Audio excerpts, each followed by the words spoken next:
सुप्रभात छात्रों। आज का क्लास 12th का इतिहास का जो टॉपिक है उसका नाम है भारतीय इतिहास को या इतिहास को जानने के स्रोत, इतिहास की जानकारी के स्रोत। इतिहास को रचित करने के लिए या इतिहास के बारे में जानने के लिए हमें दो प्रकार के स्रोतों का प्रयोग करना होता है।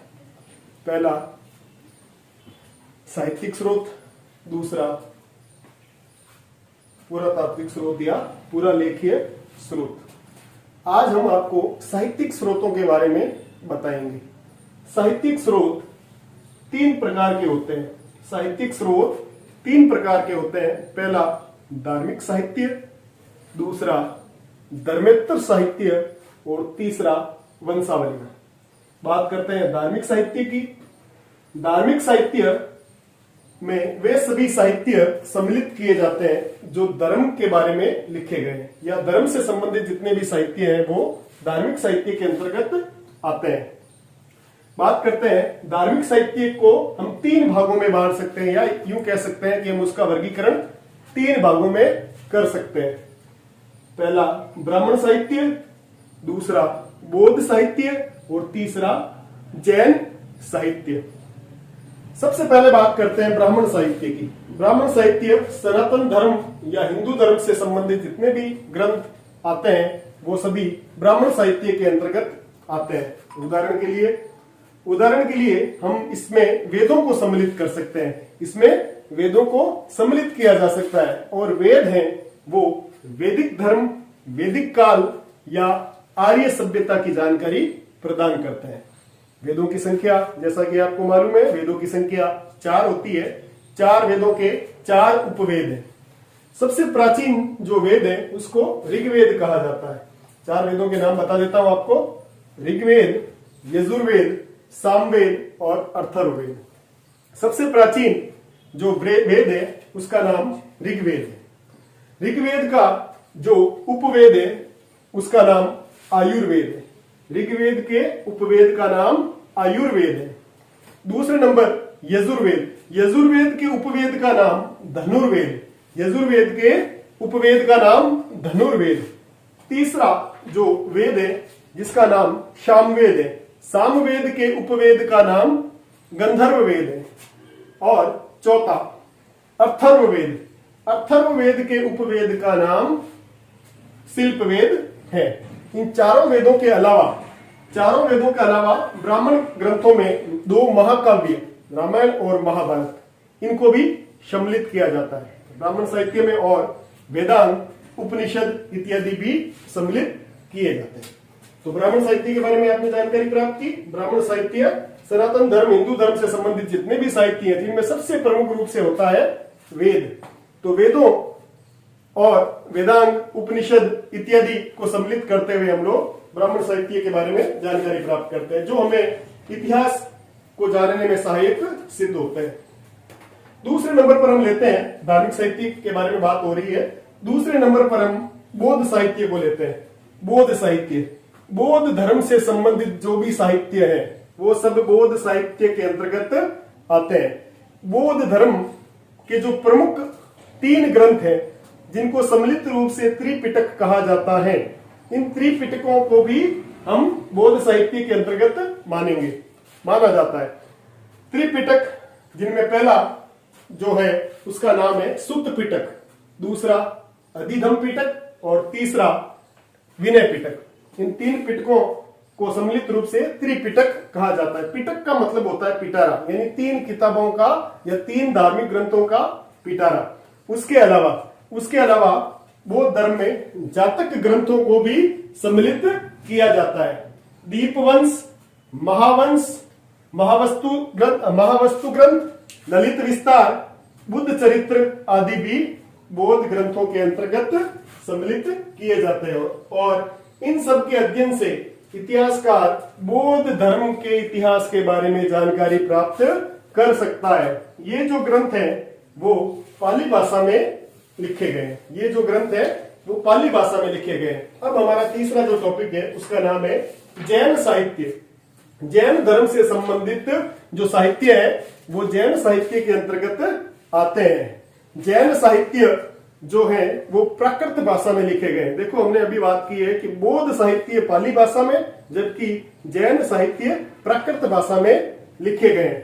जैन साहित्यों के पुस्तकों का जो समूह है उसको आगम कहा जाता है, या यूं कह सकते हैं जैनियों का जो प्रमुख ग्रंथ है वो आगम है। आगमों की संख्या 12 है। उसके अलावा प्रमुख जैन ग्रंथ कल्पसूत्र, भगवती सूत्र और भद्रबाहु चरित्र जैन धर्म के प्रमुख साहित्य है। ये तीनों साहित्य धार्मिक साहित्य के अंतर्गत आते हैं। धार्मिक साहित्य हम अध्ययन कर रहे हैं साहित्यिक स्रोतों का, जो इतिहास की जानकारी के लिए हमें सहायक सिद्ध होते हैं।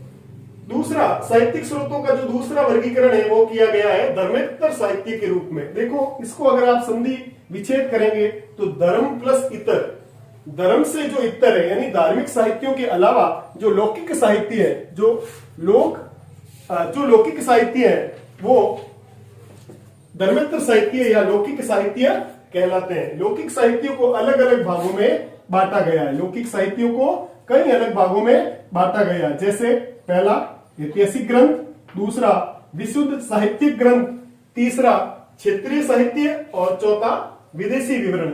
सबसे पहले हम बात करते हैं ऐतिहासिक ग्रंथों की। ऐतिहासिक ग्रंथों में सबसे प्रमुख ग्रंथ जिसका नाम है राजतरंगिणी, सबसे प्रमुख ग्रंथ जिसका नाम है राजतरंगिणी, जिसमें कश्मीर के इतिहास का वर्णन किया गया है, जो रचित है कलहण नामक इतिहासकार के द्वारा। कलहण को भारत का प्रथम इतिहासकार भी कहा जाता है। कलहण ने राजतरंगिणी लिखी। ठीक उसी तरह से ऐतिहासिक ग्रंथों में हम अर्थशास्त्र को सम्मिलित करते हैं। अर्थशास्त्र की रचना चाणक्य के द्वारा की गई थी। चाणक्य, जिसको आप कौटिल्य के नाम से जानते हैं, विष्णुगुप्त के नाम से जानते हैं, ये सब एक ही व्यक्ति के 3 नाम है, और उसने अर्थशास्त्र नाम के एक महान ग्रंथ की रचना की गई है। अर्थशास्त्र का जो प्रमुख विषय है वो है राजनीति।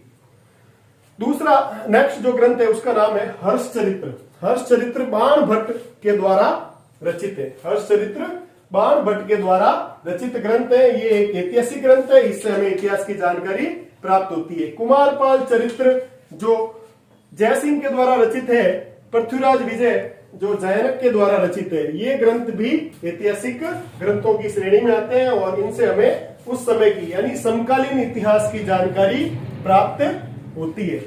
अगला जो टॉपिक है, जो धर्मेतर साहित्य का दूसरा पार्ट है, वो है विशुद्ध साहित्यिक ग्रंथ। प्राचीन काल में महान कवियों के द्वारा जो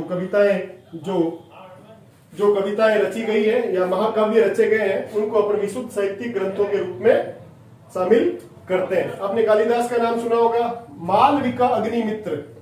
मालविका अग्निमित्र जो ग्रंथ है, जो कालिदास की एक प्रमुख रचना है, और मुद्रा राक्षस विशाखदत्त मृच्छकटिकम शूद्र के द्वारा लिखी गई है, अष्टाध्यायी पाणिनि द्वारा, महाभाष्य पतंजलि द्वारा। ये सारे विशुद्ध साहित्यिक ग्रंथ कहलाते हैं, और इनसे हमें तत्कालीन समाज, संस्कृति, अर्थव्यवस्था, सामाजिक जीवन इत्यादि की जानकारी प्राप्त होती है। नेक्स्ट अगला जो टॉपिक है वो है क्षेत्रीय साहित्य। हमने अभी धर्मेतर साहित्य में ऐतिहासिक ग्रंथों के बारे में पढ़ा, विशुद्ध साहित्यिक ग्रंथों के बारे में पढ़ा, और अब पढ़ रहे हैं अपन क्षेत्रीय साहित्य के बारे में।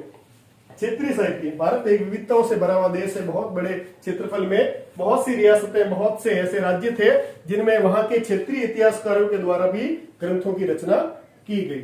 तो अपन राजपूताना यानी राजस्थान के कुछ ऐसे प्रमुख इतिहासकारों की बात करें, जो चारण, भाट वगैरह होते थे, जो कविताओं के माध्यम से भी इतिहास की जिन्होंने रचना की, वो इनमें शामिल है। आपने सूर्यमल मिश्रण का नाम सुना होगा।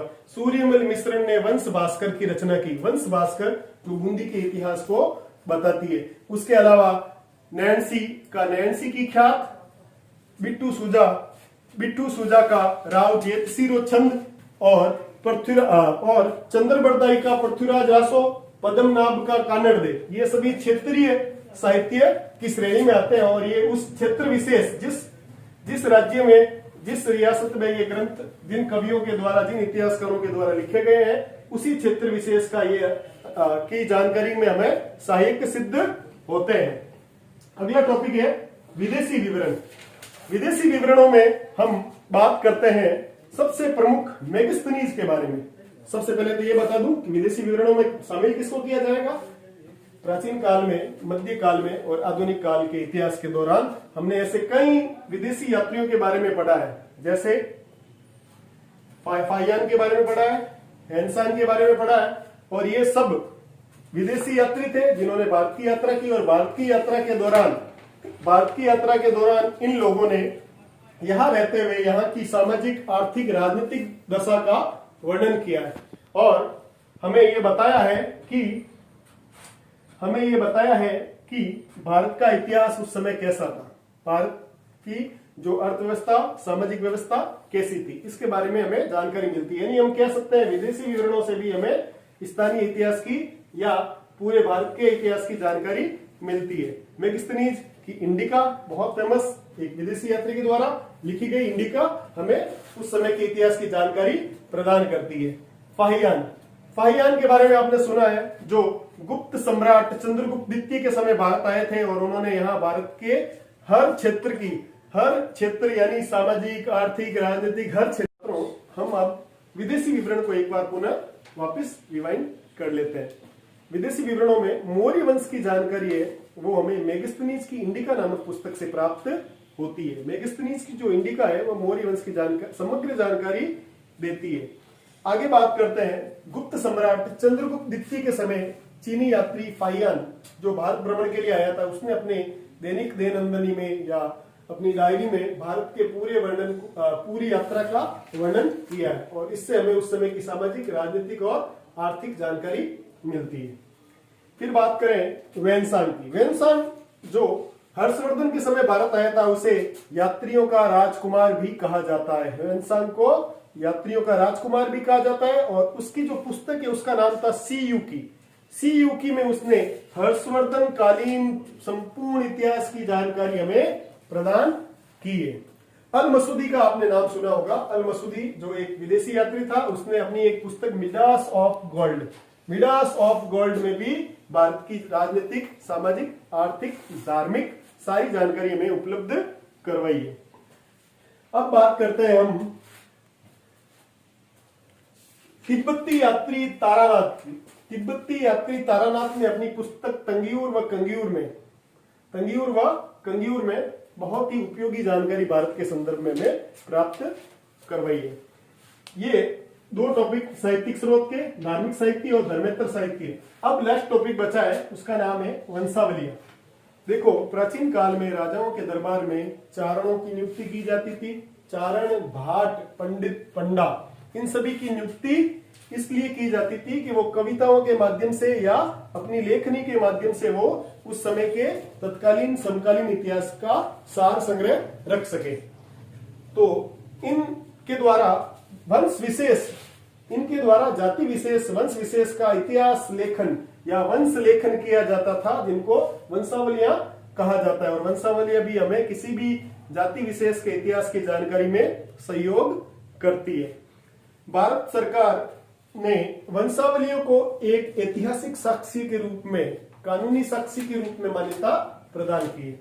आज का टॉपिक जो हमने साहित्यिक स्रोत किया था उसमें एक बार रिवाइज कर लेते हैं। धार्मिक साहित्य को 3 भागों में बांटा गया है: ब्राह्मण साहित्य, बौद्ध साहित्य, जैन साहित्य। धर्मेतर साहित्य में ऐतिहासिक ग्रंथ, विशुद्ध साहित्यिक ग्रंथ, क्षेत्रीय साहित्य और विदेशी विवरण और वंशावली, इसका अध्ययन अपन ने कर लिया है। और हम नेक्स्ट टॉपिक है वो है पुरातात्विक या पुरालेखीय स्रोत, जिसका अध्ययन अगली क्लास में करेंगे। धन्यवाद।